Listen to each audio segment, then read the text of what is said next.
ولا نہیں یحرمون ما حرم اللہ و رسولہ، وہ حرام قرار دیتے اسے جسے اللہ اور اس کے رسول نے حرام قرار دیا ہے۔ کیا مطلب ہے؟ حلال و حرام بدل لیتے اپنی مرضی سے، جیسے ہم نے بدل رکھے۔ اس کو آپ نے کون سی صورت میں تفصیل سے پڑھا؟ نہیں، سوچے۔ سورہ انعام میں آپ نے اس کے احکام بہت تفصیل سے پڑھے۔ نہ صرف آپ نے یہ پڑھا کہ حرام کو حلال کرنا منع ہے اور گناہ ہے، بلکہ یہ بھی پڑھا کہ حلال کو حرام کرنا بھی گناہ ہے۔ کس درجے کا گناہ ہے؟ شرک۔ وضاحت سے اللہ نے کہا نا کہ میری حلال کردہ چیزوں کو کس نے حرام کیا، اور ساتھ ہی یہ بھی بتا دیا کہ میں نے کیا کیا حرام کیا ہے تم پر، اور یہ بھی بتا دیا کہ میرے حرام کو بھی حلال نہیں کر سکتے۔ تو حلال اور حرام ٹھہرانا صرف اللہ کا کام ہے۔ نبی ہمیشہ اس کی اناؤنسمنٹ کیا کرتے، اپنی مرضی سے حلال و حرام وہ بھی نہیں کرتے۔ لہٰذا آپ دیکھیے بہت دفعہ رسول اکرم صلی اللہ علیہ وسلم سے کوئی سوال کیا، اگر آپ چپ رہے جب تک وحی نہیں آئے۔ جیسے سورہ مجادلہ میں آپ پڑھتے ہیں کہ ایک خاتون نے آ کر کہا زہار کے بارے میں، تو آپ صلی اللہ علیہ وسلم نے کہا کہ اب آپ دوسری شادی کر لیں، تو وہ ناراض ہوئی، آپ سے بحث کرنے لگی، بوڑھی تھی نا، تو جیسے بڑی خواتین اکثر ہو جاتی ہیں، تو وہ آپ سے بولنے لگی، اور آپ صلی اللہ علیہ وسلم سر جھکا کر سنتے رہے، ان سے کچھ نہیں کہا۔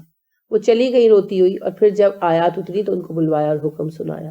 اسی طرح جن صحابی کا معاملہ ہوا تھا اپنی بیوی کے ساتھ کہ ان کی بیوی کو انہوں نے حالت زنا میں دیکھا، لعن والا قصہ، تو انہوں نے جب آ کر آپ سے کہا تو آپ نے کہا کہ آپ 4 گواہ لے کر آئیں، تو وہ رو پڑے شدت دکھ سے کہ انہوں نے کہا کہ ایک بندہ اپنی بیوی کو حالت زنا میں دیکھ کر پھر 4 گواہ اس پر اکٹھے کرے، تو آپ چپ ہو گئے۔ آپ ان کی کیفیت تو سمجھ سکتے تھے، مگر آپ نے اپنی طرف سے کوئی بات نہیں کہی، یہاں تک پھر لعن کی آیتیں اتری اور آپ صلی اللہ علیہ وسلم نے اس کے مطابق ان کے درمیان فیصلہ کروایا۔ تو مطلب یہ کہ کوئی نبی بھی اپنی طرف سے حلال و حرام نہیں کرتا۔ ہاں یہ ضرور ہے کہ بعض اوقات انبیاء کرام علیہ السلام کسی چیز کی حلت اور حرمت ظاہر کرتے ہیں کتاب میں آئے بغیر، وہ اپنی طرف سے نہیں کرتے، وہ حکم اللہ کی طرف سے آتا ہے۔ جیسے مثال دیں، گدے کی حرمت قرآن میں تو نہیں آئی نا، مگر خیبر کے موقع پر رسول اللہ صلی اللہ علیہ وسلم نے کہا کہ لوگوں گدا حرام ہے۔ خیبر کے موقع پر لوگوں نے گدا کا گوشت پکا رہے تھے، آپ صلی اللہ علیہ وسلم پہنچے تو آپ نے کہا لوگوں کیا پکا رہے ہو؟ تو انہوں نے کہا جی ہم گدے کا گوشت پکا رہے ہیں، 2-3 گدے ذبح کیے تھے۔ آپ نے فرمایا آج سے گدا حرام کر دیا گیا، لہٰذا گوشت الٹ دو، ہانڈیاں توڑ دو۔ تو لوگوں نے درخواست کی کہ اللہ کے نبی صلی اللہ علیہ وسلم گوشت تو پھینک دیتے ہیں لیکن ہم ہانڈیاں دھو لیتے ہیں، ٹھیک ہے؟ تو پھر آپ صلی اللہ علیہ وسلم نے کہا لوگوں یاد رکھنا گھریلو گدھا حرام ہے، جنگلی گدھا حلال ہے۔ جنگلی گدھا کون سا ہوتا ہے؟ زیبرا۔ گدھا بمانے ریس، جیسے آپ کو پتہ ہے نا شیر اور بلی ایک ہی خاندان ہے نسل، اسی طرح زیبرا اور گدھا ایک ہی خاندان ہے، تو وہ زیبرا حلال ہے۔ جنگلی گدھے سے مراد یہ نہیں کہ جو گدھے جنگل میں رہتے ہیں وہ کھا لو یہ مراد نہیں ہے۔ تو گدھا جو ہے ڈونکی وہ حرام ہے، اور زیبرا جو ہے وہ حلال ہے، ٹھیک ہے؟ اب آپ صلی اللہ علیہ وسلم نے کہا ایک مرتبہ صحابہ سے، آپ صلی اللہ علیہ وسلم صحابہ کی محفل میں بیٹھے تھے، آپ نے کہا کہ ایک وقت آئے گا جب ایک پیٹ بھرا مغرور شخص ٹیک لگائے بیٹھا ہو کر کہے گا ہم تو بس اللہ کی کتاب کو مانتے ہیں، ہم اس کے سوا کچھ نہیں جانتے، لیکن یاد رکھو میں تم سے کہہ رہا ہوں کہ تم پر گدھے حرام کر دیے گئے ہیں، ٹھیک ہے؟ یعنی آپ صلی اللہ علیہ وسلم نے اس فتنے سے ہمیں آگاہ کیا کہ ایک دور آئے گا جب لوگ کہیں گے کہ ہمیں حدیث نہیں چاہیے، ہمیں قرآن کافی ہے۔ ایک فتنہ چلا تھا ہمارے یہاں، یعنی اس فتنے کے تحت جو فرقہ اٹھا اسے فرقہ قرآنیہ کہا جاتا تھا، ان کی کچھ مساجد وغیرہ بھی بنی تھی لیکن وہ زور نہیں پکڑ سکا، اس لیے کہ اللہ کے فضل سے رسول اللہ صلی اللہ علیہ وسلم کی محبت ہمارے ہاں بڑی ڈیپ روٹڈ ہے، تو جو چیز آپ کے اگینسٹ آتی ہے واضح طور پر اس میں تو فتنہ بڑھ نہیں پاتا۔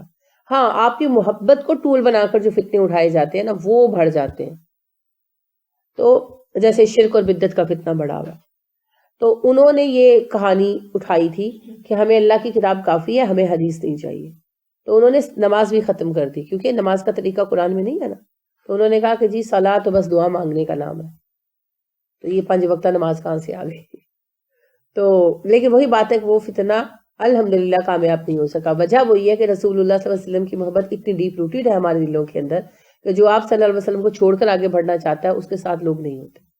مصیبت وہاں پیدا ہوتی ہے جہاں آپ صلی اللہ علیہ وسلم کی ذات کو ایک بت کی طرح استعمال کر کے لوگوں کو گمراہ کیا جاتا ہے, وہاں لوگ پھنس جاتے ہیں. اسی لیے شرک اور بدعت میں لوگ پھنستے ہیں, پھنسے ہوئے. یہ بڑی تکلیف دہ بات ہے. تو اسی بات کو وہ جو ہے نا لوگ بڑھاتے ہیں نا, جیسے عبد الوہاب صاحب جو ہے ان کا جملہ تھا ایک کتاب میں جس کو ہمارے یہاں بڑا ہائی لائٹ کیا گیا, اور بچپن میں بھی بڑی حیران ہوئی کہ کوئی ایسی بات کیسے کہہ سکتا ہے. تو بڑے ہو کر اس کو اس کے اصل ریفرنس میں جب پڑھا, کانٹیکسٹ میں پڑھا, تو انہوں نے لکھا کہ آج ہماری امت میں مشرق اور بدعتی عالموں نے رسول اللہ صلی اللہ علیہ وسلم کی ذات کو سب سے بڑا بت بنا رکھا ہے. تو ہمارے یہاں کی کتابوں میں لکھا ہوتا تھا, وہاں بھی کہتے ہیں رسول اللہ صلی اللہ علیہ وسلم کی ذات سب سے بڑا بت ہے. تو obviously پڑھنے والے کو ناگوار گزرتا تھا, مگر انہوں نے یہ جملہ اس سینس میں کہا تھا کہ اسے لوگوں کے لیے بت بنا رکھا ہے. انہوں نے ایک صحیح جملہ کہا جسے آؤٹ آف دا کانٹیکسٹ نکال کر غلط رنگ میں پیش کیا جاتا ہے. تو رسول اللہ صلی اللہ علیہ وسلم کی ذات کے بارے میں غلط سے کام لے کر بہکایا جاتا ہے, جو کہ بہت آسان ہے, اور آپ صلی اللہ علیہ وسلم کی ذات کی نفی کر کے لوگوں کو بہکایا جاتا ہے. یہ دو طریقے بہکانے کے, مگر یہ بہت مشکل ہے, یہ مسلمانوں میں پنپ نہیں پایا. لہٰذا آپ صلی اللہ علیہ وسلم نے اور بھی ہمارے لیے حلال و حرام کی, جیسے ہم نے پڑھا کہ خون حرام ہے, پڑھا نا, لیکن آپ صلی اللہ علیہ وسلم نے فرمایا 2 خون اللہ نے ہم پر حلال کر دیے, تلی اور کلیجی. پھر آپ صلی اللہ علیہ وسلم نے فرمایا مردار حرام ہے, یہ تو طے شدہ اصول ہے نا, تو آپ صلی اللہ علیہ وسلم نے فرمایا 2 مردار ہم پر حلال کر دیے گئے, مچھلی اور ٹڈی. ٹھیک ہے, یہ آپ صلی اللہ علیہ وسلم نے ارشاد فرمایا. تو یہ آپ نے اپنی مرضی سے نہیں کہا, یہ ڈیٹیلز بھی اللہ کریم نبی کو بتاتے ہیں, پھر نبی صلی اللہ علیہ وسلم نے ہمیں آگے بتائی. ہر نبی کو بتائی جاتی ہیں, کیونکہ نبی جو ہے وہ ایکسپلین کرنے کے لیے ہی تو آتا ہے دین کو. اگر قرآن میں ہر چھوٹی بڑی بات ڈال دی جاتی, ہر چھوٹی بڑی بات ڈال دی جاتی, تو نتیجہ یہ نکلتا کہ قرآن اتنی ڈیٹیلڈ بک ہو جاتی کہ ہم اس کو سمجھنے کا وقت ہی نہ پاتے. جیسے آج دیکھیں ہندوؤں کی جو ویدیں ہیں وہ کئی ہزار یعنی صفحات پر مشتمل ایک والیوم ہے, بے شمار والیومز ہیں. پھر 5 جو ان کی سلیکٹ کی گئی ہیں ان میں سے وہ بھی بہت بڑے بڑے ذخیرے ہیں. کسی کے پاس اتنا ٹائم نہیں آج کی زندگی میں کہ بیٹھ کر ان کو پڑھے. تو ابھی 30 پارے ہم نہیں پڑھ پاتے, تو اگر یہ اس سے زیادہ ذہیم ہوتا تو پھر ہم لوگ تو کہتے بھئی ہمیں معاف کرو. آپ ہی دیکھیے نا کہ آپ کی کورس کی جو کتاب ہوتی ہے بورڈ کی, وہ کتنی مختصر ہوتی ہے, اور جو اس کی بک ہوتی ہے وہ اس سے کتنے گنا بڑی ہوتی ہے نا, 10 گنا بڑی ہوتی ہے, 20 گنا بڑی ہوتی ہے, کیونکہ اس میں ہر چیز کی ڈیٹیل ہوتی ہے. اسی طرح اگر قرآن کو ٹیکسٹ بک کی بجائے ڈیٹیلڈ ایکسپلینیشن والی کی بنا دیا جاتا تو یہ ٹیکسٹ بک ہے اور اس کی ہے حدیث مبارکہ. جس کو جہاں مسئلہ پیش آئے وہ وہاں پر حدیث سے کنسلٹ کر کے اپنا حل ڈھونڈ سکتا. ٹھیک ہو گیا. تو لہٰذا رسول بھی اپنی مرضی سے کبھی حلال و حرام نہیں قرار دیتے, اللہ کے حکم اور اجازت سے حرام و حلال قرار دیتے ہیں, اور جو اللہ اور رسول حلال و حرام قرار دے دے وہ ہمیشہ کے لیے حلال اور حرام ہی رہے گا. کسی کے کہنے پر ہم اسے حلال اور حرام نہیں بنا سکتے. ایسا کرنا شرک ہے. جس نے اللہ کے حرام کردہ کو کسی کے کہنے پر حلال کر لیا, یا اللہ کے حلال کردہ کو کسی کے کہنے پر حرام کر لیا, اس نے اسے اللہ کا ہمسر مان لیا. بس بات ختم. اور آپ دیکھیے کہ اہل کتاب جو ہیں انہوں نے حلال و حرام بدلے ہوئے ہیں. ان کے مذہب میں شراب حرام ہے, حرام ہے, پیتے کھلے عام پیتے. اچھا سور حرام ہے, حرام ہے. پردہ ان کے ہاں لازم ہے, چھوڑ دیا. عبادت لازم ہے, چھوڑ دیا. شوہر کی فرما برداری لازم ہے. اچھا ہمارے ہاں پورے قرآن میں آپ کو لواطت کے بارے میں براہ راست کوئی حکم نہیں ملتا. ہومو سیکشوالٹی کے بارے میں براہ راست کوئی حکم نہیں ملتا. قوم لوط کا تذکر آتا ہے تو پھر اس کے متعلقہ احادیث سامنے آتی ہے. قرآن نے براہ راست کوئی حکم نہیں دیا. لیکن یہود کو توریت کے ساتھ احکامات عشرہ میں سے ایک حکم ہومو سیکشوالٹی کی حرمت کا تھا. احکامات عشرہ وہ ہیں جن پر پوری توریت بیس کرتی ہے. وہ 10 حکم جن کی تشریح کا نام توریت ہے, تو وہ ہائی لائٹ کر کے دیے گئے بقول یہود کے. ٹھیک ہے, جیسے آپ دیکھیں کہ سبق کے شروع میں ہوتا ہے نا عنوان سارے, اور پھر عنوانات کے تحت اندر مضامین ہوتے ہیں. تو ان احکامات عشرہ میں سے ایک حکم یہ تھا کہ کوئی مرد کسی مرد کے ساتھ اور کوئی عورت کسی عورت کے ساتھ فزیکل ریلیشن نہیں رکھے. پورا کیا انہوں نے؟ نہیں کیا. اچھا، سود کی بھی حرمت ہے، اور سود کی سب سے بڑی لت جو ہے وہ یہود میں اور پھر ہندوؤں میں، اور انہوں نے سود کو لیگلی جائز قرار دی. تو اسی طرح فرقہ واریت کو حرام قرار دیا اللہ نے ان پر بھی، اور انہوں نے گروہ بنائے اور بہت کچھ ہے. تو انہوں نے پورے دین کو بدل دیا بدقسمتی سے، اسی طرح جس طرح ہم آج اللہ کے حرام کو حلال بنا رہے ہیں. یہ ایسے ہی نہیں ہو رہا کہ موسم چینج ہو رہے ہیں، پولوشن اتنی ہے کہ گھروں کی صفائی مشکل ہو گئی ہے نا. عجیب کالی کالی سی مٹی سی آتی ہے جو گھروں میں بچھ جاتی ہے، اور صفائی کرتے رہو یعنی تپڑیاں کالی ہو جاتی ہیں. ایسے ہی ہے نا، کپڑے دھو تو ان میں سے کالا پانی نکلتا ہے. یہ سب کیا ہے؟ یہ اللہ کی ناراضگی کے سبب ہے. بارشیں نہیں ہو رہی، نہ گرمیوں میں ہوئی نہ اب ہوئی، اور پولوشن ہوا میں بھری ہوئی ہے. ایک تو ہمارے اپنے یہ فعل بھی گناہ ہی ہے. فطرت کو تباہ کرنا، ہر وہ کام جو فطرت کے اگینسٹ ہو وہ گناہ ہے. لہٰذا ایسے فیشن کرنا جو فطرت کے اگینسٹ ہو حرام ہے نا. تو ہم نے جو فطرت کو تباہ کیا، ماحول کو تباہ کیا، وہ ایک گناہ ہے جس کی سزا یہ دنیا آخرت میں تو ملے گی ہی. جب ملے گی دنیا میں بھی ہم بھگت رہے ہیں. ہمارا ماحول تباہ ہو رہا ہے، ہمارا پورا سائیکل سیزن چینج ہو گیا ہے، سیزن سائیکل جو ہے وہ چینج ہو گیا ہے. اور دوسری طرف یہ ہمارے ان گناہوں کا بھی بدلہ ہے، کیونکہ بارشیں اللہ کی رحمت ہے نا. تو جب اللہ ناراض ہوتے ہیں تو پھر رحمت کہاں سے آئے گی، بارش کہاں سے آئے گی؟ آج ہم ترس رہے، بیماریاں نہیں جا رہی، پریشانیاں آ رہی، پانی کا مورا جی پاکستان میں. اور جب فصل تیار ہوتی ہے، پتہ ہے اس بار پچھلے 2 سالوں سے ایسے ہو رہے، گندم کھڑی ہوتی ہے، تیار ہوتی ہے اور بارش ہو جاتی ہے.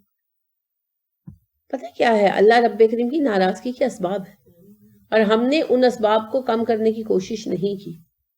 ہم یہ ڈنڈورا پیٹ رہے ہیں کہ ہم نے ماحول کو تباہ کر دیا. میں کہتی ہوں وہ بھی کیا، اور وہ بھی گناہ ہے، اٹس سیلف گناہ ہے. فطرت کے ساتھ کھیلنا یہ بھی گناہ ہے، لیکن اس کو صرف سائنٹیفک ایک فارمولے کے طور پر استعمال کرنا غلطی ہے. یہ ہمارے گناہوں کا نتیجہ ہے. اور پوری دنیا میں بارشیں کم ہو رہی ہیں، پوری دنیا کا موسم خراب ہو رہا ہے، اور پوری دنیا میں پانی کی کمی کا مسئلہ پیدا ہو رہا ہے، اور ہوگا، کیونکہ یہ اللہ کی ناراضگی کے اسباب میں سے ہے نا. اللہ پھر اسی طرح پکڑ کرتے. تو حلال و حرام کو بدل دیا ان لوگوں نے. ولا یدینون دین الحق، اور دین حق کو دین بنانے پر راضی نہیں ہے. دین کا مطلب ہوتا ہے زندگی گزارنے کا طریقہ. تو اللہ نے جو طریقہ عطا فرما دیا اس کو اپنا لائف سٹائل بنانے پر تیار نہیں ہے، جیسے کہ ہم آج تیار ہیں. کسی معنی میں، کسی شکل میں، کسی صورت میں ہم اسلام کو قبول کرنے پر تیار نہیں ہیں. لوگ کہتے ہیں حکومت اسلام نافذ کرے. حکومت کیسے اسلام نافذ کرے؟ عوام تو اسلام چاہتے ہی نہیں ہے. اور آج یعنی یہ ایک انتہائی حسرت کی اور تکلیف کی بات ہے کہ آج سعودیہ میں یہ بات شروع ہو گئی کہ جی ہمیں یہ نہیں چاہیے اور ہمیں وہ نہیں چاہیے. یعنی ہم بگاڑ کا اس حد تک شکار ہو چکے ہیں کہ بگاڑ ہمارے مرکز اعصاب تک پہنچ چکا ہے. آپ کو پتہ ہے نا، کینسر کسی کو ہوتا ہے نا، تو جب تک وہ اسپائنل کارڈ تک نہیں نہ پہنچتا تب تک امکان ہوتا ہے یہ ٹھیک ہو جائے گا. اور جب کینسر ہمارے اسپائنل کارڈ پر چڑھ جاتا ہے نا، پھر کچھ نہیں ہو سکتا، کیونکہ وہ ہمارے مرکز اعصاب کو متاثر کرنے لگ جاتا ہے. پھر آہستہ آہستہ انسان ختم ہو جاتا ہے، بینائی گئی، قوت سماعت گئی، کیونکہ سب کچھ تو اعصاب پر منحصر ہے. ہمارا مرکز اعصاب ہے حجاز. تو اب جب کینسر کا رخ اس طرف ہو رہا ہے تو اب تو ہم شدید انتشار کا شکار ہوں گے. اس سے بچنے کا ایک ہی طریقہ ہے، ہم کھڑے ہو کر دین کی دعوت دیں، کلمت اللہ کی اعلیٰ کے لیے کام کریں، بیٹھ کر تماشا نہ دیکھیں. جد و جہد کریں، دن رات کریں، اپنے آرام و سکون کو تج دیں، تب جا کر ہم اس لائق ہو سکتے ہیں کہ ہم اس فتنے سے نمٹ سکیں. ورنہ یہ فتنہ آئے گا تو بہت بڑے اسکیل پر آئے گا. تو اللہ نے یہود اور عیسائیوں کا کیا گناہ گنوایا؟ پہلا، اللہ اور آخرت پر ویسا ایمان نہیں لاتے جیسا کہ لانا چاہیے، حرام و حلال کو بدل دیتے ہیں، اور دین کے مطابق جو اللہ نے طریقہ زندگی بتایا، دین بتایا، اس کے مطابق زندگی گزارنے پر تیار نہیں ہے، لہٰذا ان کے ساتھ جنگ کرو، قاتل الذین، جنگ کرو ان کے ساتھ۔ تو ہم لوگ بھی یہ سارے جرائم کر رہے ہیں اور اس کے بعد بھی ہم نام نہاد مومن ہیں، بڑا کوئی پکا مذہب ہے جی، ہمارا ایمان ہے جو کسی چیز سے متاثر ہی نہیں ہوتا۔ تو اللہ کی کتاب میں، اللہ کی فہرستوں میں مومن اور کافر کا فیصلہ آئی ڈی کارڈ دیکھ کر نہیں ہونا، اعمال دیکھ کر اور دلوں کے حال دیکھ کر ہونا۔ تو جو اعمال ہمارے ہیں اس میں ہم کہیں بھی مومن نہیں، ہمیں سوچنا ہوگا۔ من الذین اوتوا الکتاب، ان لوگوں میں سے جنہیں کتاب دی گئی، یعنی وہ لوگ جنہیں کتاب دی گئی ان میں سے سب افراد ایسے ہیں جو اللہ پر ایمان نہیں لاتے، آخرت پر ایمان نہیں لاتے، اللہ اور رسول کے حرام کردہ کو حرام نہیں مانتے، اور اللہ کے اتارے ہوئے سچے طریقے کے مطابق زندگی گزارنے پر تیار نہیں ہے، تم ان سب سے جنگ کرو۔ کب تک؟ حتیٰ، یہاں تک کہ یوتو، وہ دے دیں، الجزیہ، جزیہ، عن یدین، اپنے ہاتھ سے، وہم صاغرون، اور محکوم بن کر رہیں، یہاں تک کہ وہ اپنے ہاتھ سے جزیہ ادا کریں اور محکوم بن کر رہیں۔ یعنی ان سے جنگ کا مطلب یہ نہیں ہے، مقصد یہ نہیں ہے کہ انہیں مسلمان کر لیا جائے، نہیں ہونا چاہتے بالکل نہ ہو۔ دین میں اکراہ نہیں ہے، لا اکراہ فی الدین، دین کی قبولیت میں اکراہ نہیں ہے، جبر نہیں، بلکہ حکومتیں ان کے ہاتھ میں نہیں رہنی چاہیے۔ سبب کیا ہے؟ آج ہم سے بہتر یہ سبب کون جان سکتا ہے؟ جب یہ لوگ غالب آئیں گے تو لوگ یہ سمجھیں گے کہ ان کے غالب آنے کا سبب یہی ہے کہ یہ اس طرز زندگی کو اپنائے ہوئے ہیں، تو وہ بھی اندھا دھند ان کو فالو کریں گے جیسے ہماری نسلیں کر رہی ہیں۔ اور ویسے بھی بگاڑ کی کوشش کریں گے نا، ہمیں یہ ختم ہی کر رہے ہیں۔ بگاڑ کی کوشش، دیکھیں مسلمانوں کو ختم کرنے کی کوشش تو وہ ہر حال میں کریں گے ہی، وہ بھی آپ صحیح کہہ رہے ہیں، جب یہ پاور میں ہوں گے تو مسلمانوں کا دفاع بہت مشکل ہو جائے گا، لیکن وہ ایک چھوٹا معاملہ ہے۔ فرض کر لیں کہ مسلمان حکومتیں طاقتور ہو جائیں جیسے پہلے تھیں، مسلمانوں نے پہلے پہل تو دنیا میں اسلام کا یہ نظام نافذ کرنے کے لیے کام کیا نا، پھر جب حکومتیں بڑھ گئی تو پھر بیٹھ گئے، یورپ کو چھوڑ دیا۔ اس وقت غلطی کی، بہت بڑا جرم کیا، لیکن طویل عرصے تک طاقت میں رہے نا تو وہ اپنے ہی علاقوں تک محدود رہے، لیکن مسلمانوں پر ظلم و ستم نہیں کر سکے۔ تو یہ چیز پھر بھی مینیج کی جا سکتی ہے، مگر مسئلہ یہ ہے کہ ان کا فتنہ زیادہ عرصہ روکا نہیں جائے گا، اور وہ فتنہ ہے ان کے غلط طرز زندگی کا، کیونکہ ان کے غلط طرز زندگی میں لطف تو ہے نا، مزہ تو ہے، آزادی کا اپنا مزہ ہے نا، اور ظاہری بات ہے پابندی میں زندگی کے کئی مزے مارے جاتے ہیں، سیدھی سی بات ہے۔ تو اب وہ مزہ والی زندگی، اب دیکھیں نا ایک بچی کیوں کہتی ہے بھئی مجھے پردہ نہیں کرتا، ایک بچہ کیوں کہتا ہے مجھے نہیں اسلام کے مطابق زندگی گزار، ناچ گانا سب کچھ چھوڑنا پڑتا ہے، راگ رنگ چھوڑنا پڑتا ہے، رنگ رلیاں چھوڑنی پڑتی ہیں، اور اگر ان کے طرز پر چلے جائیں تو پھر ناچو گاؤ، ننگے ہو کر ناچو، عیاشی کرو، الحمدللہ کوئی روکنے والا نہیں ہے، اور نہ یہ مذہباً کوئی قابل گرفت بات ہے۔ ہمارے یہاں نہ صرف یہ مذہباً غلط ہے بلکہ چونکہ مذہب کسی حد تک ہماری زندگی میں داخل ہے تو قانوناً بھی غلط ہے۔ اب مذہب اور قانون دونوں کے تحت یہ جرم ہے، اور معاشرتی طور پر بھی لوگ اسے گھٹیا سمجھتے ہیں، تو ہر کوئی اس سے بچنے کی بھرپور کوشش کرتا ہے، اگر ایسی حرکت کرتا ہے تو چوری چھپے کرتا ہے، ٹھیک ہے نا۔ اب ہر نوجوان کو، ہاں وہ لڑکا ہے ہاں وہ لڑکی ہے، اپنی من پسند زندگی گزارنے کی آزادی اٹریکٹ کرتی ہے، چاہے اس کا نتیجہ تباہی نکلتا ہو، کیونکہ ایک ایج کا حصہ وہ ہوتا ہے جب انسان کو صرف اپنی خواہشات صحیح نظر آتی ہے، بڑھاپے میں جا کر عقل آتی ہے، نارملی کئیوں کو بڑھاپے میں بھی نہیں آتی، وہ حال ہی کہتے ہیں نا یہ عجب مرحلہ عمر ہے یار اب جس میں ہر بری بات نظر آتی ہے، کہ میں عمر کے اس دور میں آ گیا ہوں کہ برائی اور اچھائی مجھے الگ الگ نظر آنے لگی ہے، لیکن جوانی میں بہت ساری چیزیں آپ کو پتا ہوتا ہے بری ہے، فار ایگزامپل سگریٹ پینا سب بچوں کو پتا ہے اور ہم سے زیادہ پتا ہے کہ اس کے نقصانات کیا ہیں، مگر وہ سگریٹ پیتے ہیں، چوری چھپے پیتے ہیں، ایڈونچر ہے نا، سٹائل ہے، ایسے بے وقوفی کی باتیں۔ اسی طرح اور بہت ساری باتیں ہیں، جیسے بچوں کو ہم سے زیادہ پتا ہے کہ نیٹ پر چیٹنگ کے کیا کیا نقصانات ہو سکتے ہیں اور کیسے کیسے سے یوز کیا جا سکتا ہے، پھر بھی ماں باپ سے چھپ چھپ کر چیٹنگ کرتے ہیں اور کئی دفعہ پھر حادثات کا شکار بھی ہوتے ہیں۔ 2014 میں جو ہے کولکتہ ہائی کورٹ میں کیس چلا تھا کہ بھارت کے ایک شہر میں، جے پور کے پتہ نہیں شہر کا نام میں بھول گئی ہوں، وہاں پر 21 لڑکیوں نے خودکشی کی تھی 2 ہفتوں کے درمیان. جوان لڑکیاں تھی، کالج تھیں سب. تو وہ پھر بہرحال پتہ یہی چلا کہ وہ نیٹ پر چیٹنگ کرتی تھیں اور وہاں سے فرینڈ بنتے تھے، اور وہ ان لڑکیوں کو جیسے بھئی آؤ چائے پہ بلایا اور نشاور کو چیز پلا دی. اور سب لڑکیوں کی سملر کہانی تھی. پھر ان کی وہ نیوڈ ویڈیوز بنا لیتے تھے اور پھر انہیں بلیک میل کر کے تو جسم فروشی پر مجبور کرتے تھے. تو بچیاں تو بہت ساری تھیں، 60-70 بچیاں تھیں. ان میں سے جو بچیاں نہیں آمادہ ہوئیں اور انہوں نے کہا کہ ہم تمہاری ویڈیو تمہارے گھر والوں کو بھیج دیں گے، انہیں کوئی رستہ نظر نہیں آیا اور ان بیچاریوں نے 19 سال کی عمر میں جان دے دی. اب دیکھیں یہ وہ باتیں ہیں، یعنی کہ ویڈیوز کا، نیٹ کا کیسے غلط استعمال کیا جاتا ہے یہ ہماری یوتھ بہت اچھی طرح جانتی ہے، مگر پھر بھی رسک اٹھاتے. کیوں؟ ایج ایسی ہے. تو اسی لیے ہمارا نوجوان طبقہ ان کی طرف بہت زیادہ متوجہ ہوتا ہے اپنی من مرضی کی زندگی گزارنے کے لیے. یہ وہ نقصانات ہیں جو ہم نہیں جانتے تھے مگر اللہ کریم جانتا ہے. تو اللہ نے کہا کہ ان کے ساتھ جنگیں کرو، ان کو اسلام قبول کرنے کے لیے مجبور کرنے کی ضرورت نہیں ہے. جنگ اس بات پہ ختم نہیں ہوگی کہ سب مسلمان ہو جاؤ، نہیں. لہٰذا یہ جو کہا جاتا ہے اسلام طاقت کے زور پر پھیلا، بیکار بات ہے، کیونکہ کہیں بھی اللہ نے نہیں کہا سب کو مسلمان کر لو، نہیں. اللہ کریم نے کہا ان سے جنگ کرو تب تک جب تک کہ اللہ کا دین نافذ نہ ہو جائے. وَيَكُونَ الدِّينُ لِلَّهِ، سورہ بقرہ میں بھی کہا اللہ کا دین نافذ ہو جائے، لوگ اسلام کے ماتحت آ جائیں، اسلام حاکم دین بن جائے. جب اسلام حاکم دین بنے گا تو کیا ہوگا؟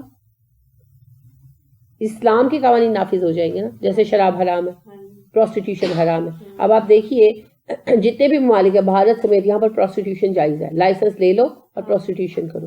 اب جہاں پروسٹیٹیوشن ایک باقاعدہ پروفیشن بنا دیا گیا ہے وہاں پر کیا ہوگا؟ پروسٹیٹیوشن کی ایڈ دیے جائیں گے اخباروں میں، سب کچھ ہوگا. اب جو بچے ہیں، یوتھ ہے، وہ دیکھے گی تو متوجہ تو ہوگی. اور پھر ظاہری بات ہے کہ جب وہ ایک لیگل پروفیشن ہے جس پر ٹیکس پے کیا جاتا ہے تو نوجوان لڑکیاں کسی مشکل وقت میں اس کی طرف راغب بھی ہوں گی کہ بھئی نہیں مجھے کوئی کام مل رہا تو چلو یہی کام کر لیتی. یہ بہت بڑا فرق ہے لیگلی جائز اور ناجائز ہونے میں. تو شراب حرام ہوگی، پروسٹیٹیوشن حرام ہوگی، بے پردہ باہر نکلنا منع ہوگا. ٹھیک ہے، اپنے گھر میں جیسے چاہو رہو، باہر نکلو پردہ کر کے نکلو گے. سود کا کاروبار حرام ہوگا. اس طرح کی ساری پابندیاں ہوں گی نا. اور اپنے مذہب سے ریلیونٹ جو بھی تمہارے ریچولز ہیں ادا کرو اپنے گھروں کے اندر، ٹھیک ہے. اور تمہارے مقدمات کے فیصلے تمہارے مذہب کے مطابق کیے جائیں گے. شادی بیاہ موت کی رسومات اپنی مذہب کے عقائد کے مطابق کرو، لیکن باقی زندگی تم اسلام کے قوانین کے مطابق گزارو گے. پردہ اور کاروبار، لین دین، یہ سب کچھ. تو آپ دیکھیے کہ جو شر ہے وہ کتنا سمٹ جائے گا نا. اس کی ایک چھوٹی سی مثال یہی لے لیں کہ بھارت میں شراب پر پابندی نہیں ہے تو وہاں شراب کا پینا، کاروبار اور اس کے نقصانات کتنے زیادہ ہیں. اور پاکستان میں شراب پر پابندی ہے، چوری چھپے بکتی بکاتی ہے مگر ویسے پابندی ہے. تو اس کے نتیجے میں کس قدر شر رکا ہوا ہے. اسی سے ہم بخوبی سمجھ سکتے ہیں کہ اسلام کا نظام آ جائے اور سارے جو غیر مسلم ایریاز ہیں سارے لوگ وہ اپنے مذہب کے مطابق اپنی ذاتی زندگیاں گزاریں، لیکن اپنے رہن سہن میں، ثقافت میں اسلام کے زیر اثر آ جائیں گے تو فتنہ رک جائے گا، عمومی زندگی پر امن ہو جائے گی. ٹھیک ہے. دوسری بات یہ ہے کہ جب ایک غلط مذہب کے لوگ کسی علاقے کے حاکم بنتے ہیں تو اسے پرموٹ کرتے ہیں اور دوسروں کے لیے اس کو دلکش بنا کر پیش کرتے ہیں. جیسے آپ بھارت ہی کو لیں کہ وہ اپنی فلموں میں، اپنے ڈراموں میں اپنی رسموں کو کتنا دلکش بنا کر پیش کرنے کی کوشش کرتے ہیں نا، لوگ متاثر ہوتے ہیں. مذہب کی ہی بات کر رہی ہوں، مذہب کی جو ان کی رسمیں ہیں، جو بھی ان کے افراط اشراط ہوتے ہیں تو وہ ان کو بڑا دلکش بنا کر پیش کرتے ہیں. اور وہ ساری جو مذہبی ان کی رسوم ہے ایسے دکھائی جاتی ہے، ان کی پوجائے پاٹ بھی جیسے بڑے ہی کوئی اعلیٰ کام ہے. حقیقت میں اس سے بڑی گندگی کوئی نہیں ہے مگر انہیں بڑا سجا سنوار کر پیش کرتے ہیں. مجھے ایک خاتون کہنے لگی کہ مجھے نا ہندوؤں کا منگل سوتر اور کڑوا چوتھ کا ورت یہ رسم بہت پسند ہے. دیکھیں بات یہ نہیں ہے، وہ ایک سطحی سوچ رکھنے والی عام سی لڑکی تھی، تو کوئی بیک گراؤنڈ نہیں، کچھ پتا نہیں، تو دیکھ کر جو اچھا لگ رہا ہے وہ تو صاف بات وہی کہہ رہی ہے نا. تو ایک نے کہہ دیا، کئیوں کو دلوں میں اچھا لگتا ہوگا. جی دیکھیں جی، یہ اتنی شادی والے دنوں میں جو تہوار تیل مہندی ہوئی رسم، وہ تو بالکل ان جیسے لوگوں کی طرح ہمارے لوگوں نے کرنی شروع کر دی ہے. اب ان رسموں کو کیوں کر رہے ہیں، مذہبی رسموں کو کیوں نہیں کر رہے؟ صرف اس لیے کہ انہیں پتا ہے مذہبی رسموں کو کریں گے تو جوتے پڑیں گے، تو شادی بیاہ کی رسمیں کر لینے میں پھر بھی ان کو کچھ چھوٹ مل جاتی ہے. اگر بس چلے تو دوسری رسمیں بھی کریں. اب بات یہ ہے کہ وہ اپنے غلط مذہب کو اتنا بڑھا چڑھا کر سجا سوار کر پیش کرتے ہیں کہ دوسرے لوگ متاثر ہوتے ہیں. اب اسلام اس بات کی اجازت تو دیتا ہے کہ جو گمراہ رہنا چاہتا ہے وہ گمراہ رہے، مگر اسلام اس چیز کی اجازت نہیں دیتا کہ ایک گمراہ بندہ اپنی گمراہی کو سجا سوار کر دوسروں کو ٹریپ کرنے کے لیے پیش کرے. اب ظاہری بات ہے ہماری درخواست پر تو بھارت اپنے مذہب کی پروموشن سے رکے گا نہیں، یا یورپ والے اپنی گمراہی کی پروموشن سے رکیں گے نہیں. ہمیں وہ صورتحال پیدا کرنی ہے کہ ہم ان کا راستہ روک سکیں، کہ اپنی گمراہی اپنے حد تک رکھو. اور وہ تبھی ہو سکتا ہے جب مسلمان حاکم ہو اور دوسرے لوگ محکوم ہو. لہٰذا اللہ کریم نے کہا کہ ان کے ساتھ جنگ کرو، ان کے علاقے فتح کرو. اور یہ پوری دنیا کے لوگوں کے لیے حکم ہے. جو مسلمان ہو جائے وہ تو دین میں ہمارے بھائی ہیں الحمدللہ. اگر وہ دین قبول نہیں کرتے تو پھر دوسری صورت یہ ہے کہ جزیہ دے کر ماتحت ہو کر رہے، بغیر جنگ کے ان کے ساتھ معاہدے ہو جائیں گے، ان پر حاکم مقرر کر دیے جائیں گے، وہ جزیہ دیں گے جیسا کہ اللہ نے کہا جزیہ دیں گے، اور وہ سیکنڈ سٹیزن ہوں گے شہر کے، ملک کے، یعنی ان کے باقی حقوق برابر ہوں گے، لیکن قانون اسلام کا چلے گا، وہ اس کی پابندی پر مجبور کیے جائیں گے. تیسری شکل یہ ہے کہ جنگ کر لو، جنگ کے بعد بھی جب وہ ہار جائیں گے تو بات یہیں پر آ کر ختم ہوگی. جزیہ دو اور ہمارے ماتحت بن کر رہو. جزیہ کیا ہے؟ ٹیکس ہے. کس بات کا؟ اس اسلامی حکومت کو چلانے کا جو ان کی اس گمراہی سے لوگوں کو بچا رہی ہے. اچھا مسلمان بھی ٹیکس پے کرتے، زکوٰۃ، اس اسلامی حکومت کو چلانے کا جو ان کے لیے اسلامی نظام زندگی کو برقرار رکھنے کی ضامن ہے.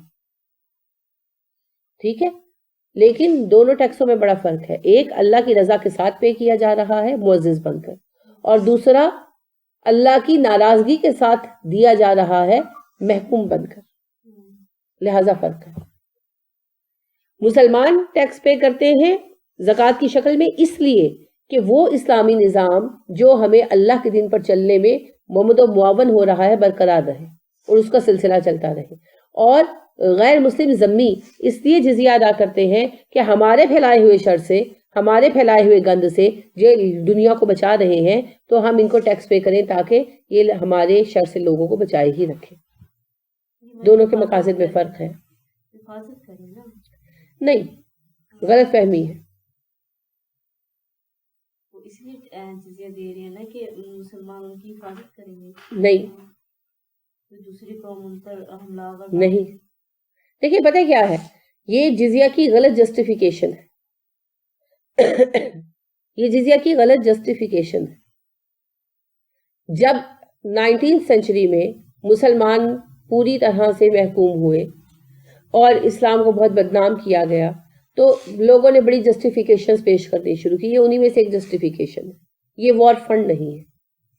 یہ اسی لیے ہے کہ وہ لوگ محکوم ہیں اور وہ جزیہ پے کرتے ہیں اس لیے کہ اسلامی حکومت چلتی رہے، اور اسلامی حکومت میں رہنے والے جتنے بھی افراد ہیں ساروں کی حکومت حفاظت اسلام کے ذمے. ان کی کیا پھر خصوصیت ہے؟ رعایا تو ساری کی ساری جو ہے اس کی حفاظت حکومت کے ذمے ہے.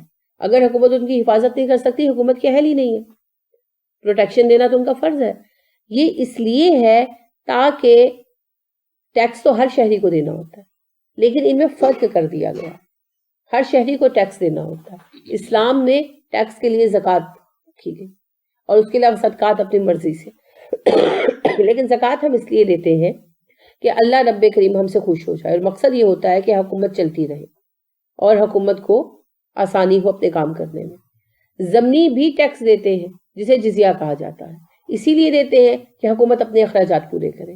لیکن اس کے پیچھے اللہ نے جیسے یہ کہا یوت الجزیہ عن ید وہم صاغرون، وہ رسوا ہو کر ذلیل ہو کر اپنے آپ کو چھوٹا محسوس کر کے جزیہ پے کرے. کیا ہے چھوٹا محسوس کرنا؟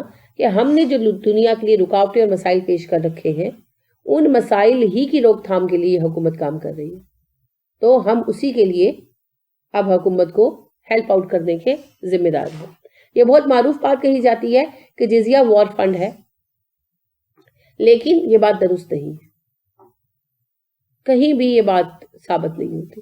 یہ ان جسٹیفیکیشنز میں سے ہے کیونکہ جزیہ جو ہے اس کو لے کر بہت اسلام پر اعتراضات ہوئے ہیں، بہت اعتراضات ہوئے. تو اس کی وجہ سے گھبراتے تھے لوگ، خاص طور پر 19 سینچری میں جب مسلمان ٹوٹل محکوم ہو گئے تھے. تو اس وجہ سے اس دور میں بہت جسٹیفائی کیا گیا اس بات کو. تو اسی میں سے یہ ایک جسٹیفیکیشن ہے جو بڑی معروف ہو گئی، لیکن ایسی کوئی بات نہیں ہے.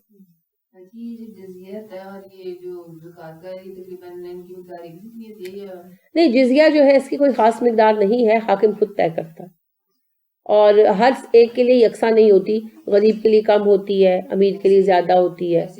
ٹیکس ہے نا یہ. زکوٰۃ تو دیکھیں نصاب پر ہے، اور دوسری بات یہ ہے کہ زکوٰۃ کا ریشو ایک ہی رہتا ہے.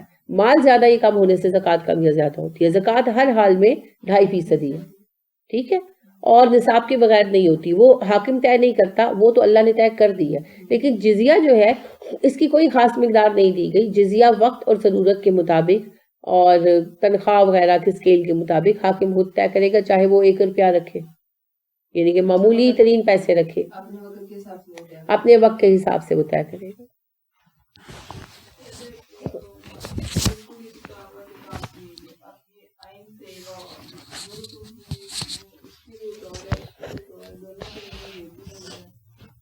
کیا کیا کیا